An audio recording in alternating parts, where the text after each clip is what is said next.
Hello, welcome to another brief tutorial on Illustrator. This time I'm going to tackle the Layers palette. I think the Layers palette is one of the most overlooked tools in Illustrator. It's one of the best for keeping yourself organized and helping out with your workflow. Now see, I've got three shapes here, and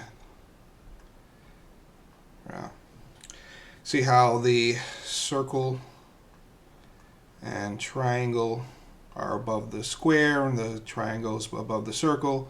I know with a lot of illustrators, like, oh, I want to put that triangle to the back, so I'd come up, to the arrange and send to back. I think that's what a lot of people tend to do, which it's fine. But if you come over to the layers palette, click the little triangle, turns down, and here you have all of your objects, and you can just click and drag and place and change and order. It allows you to know what order things are. It's just a little bit helpful as opposed to just always having to guess on where things are and always having to go, oh well, I want this behind, so I have to come up here and always arrange and send to back, which isn't so much of a hassle when you have three objects, but it gets a little bit complicated when you have multiple objects. I will show you one of my older files before I really understood how to use the layers palette. See, here I've broken out the different sections and these individual layers themselves. But if you were to toggle down and see,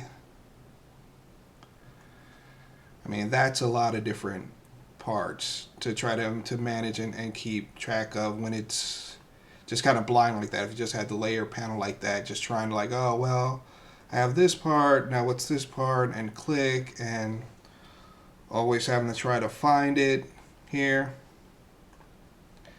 I can just open it up and find it. And this is how I used to do it. Now I'll show you how one that's a little bit more about how I do it now.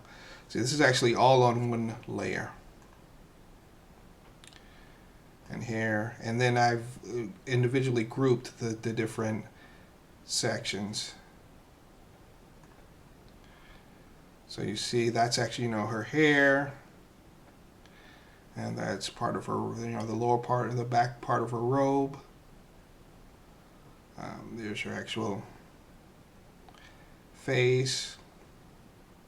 And here it just allows me to keep things a lot more organized, and you can actually nest these things so that this would be, so this is part of the back of her robe here, and you click and you see it's even nested into this part. There's the front of her robe, and then there's the red part, the white part, and even that is nested.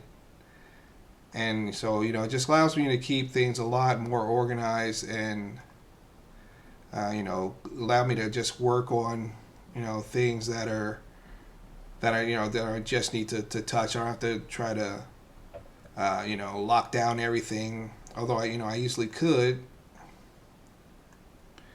lock down what I'm not using, so I can just work on that front part of her robe, and see how that's even broken down into sections, just to make it easy to keep track of and organize and use. And I'm doing this on one layer as opposed to multiple layers because I like to be able to do layer effects on the whole thing. So here, if you look at my appearance palette, you can tell I got a stroke on that. Click it again. Turn the stroke back on. There you go. The reason these little guys are out of the strokes is I didn't want to actually stroke those. I wanted those to be the shadow part and actually go over into past the little coil here. So I didn't actually want to stroke those. So those are allowed to be, and it makes things a lot easier. You can see how back when I we're doing it all on layers with Jimmy, I actually had to come down here and make an outline layer by copying everything and putting on this layer and turning it black. Again, these are not, doesn't make it impossible for you to do things. It just makes it a lot easier and faster. And if you want to change things, just workflow wise, it helps you out just to be able to keep things organized. Another way that the layer palette is super helpful is on locating objects in your illustration. Let's say I want to find out where this eyelash is. I can click on it, look and see that the little red indicators let me know that it's in this group here. I toggle that down. I can say, okay, well, I got it as a compound path as part of this group. Let's say I want to find out where these dots are. I click on it, see where the indicator is, toggle down, see that it's in this group here, and it's part of this compound path.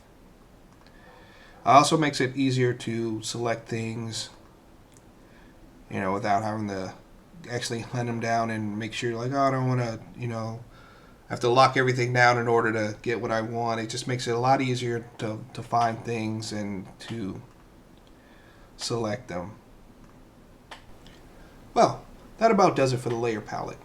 If you have any comments, feel free to put them in the comments below and I will respond to them as soon as I can. And if you like this, please like, comment, and subscribe, and I will do more. Thanks.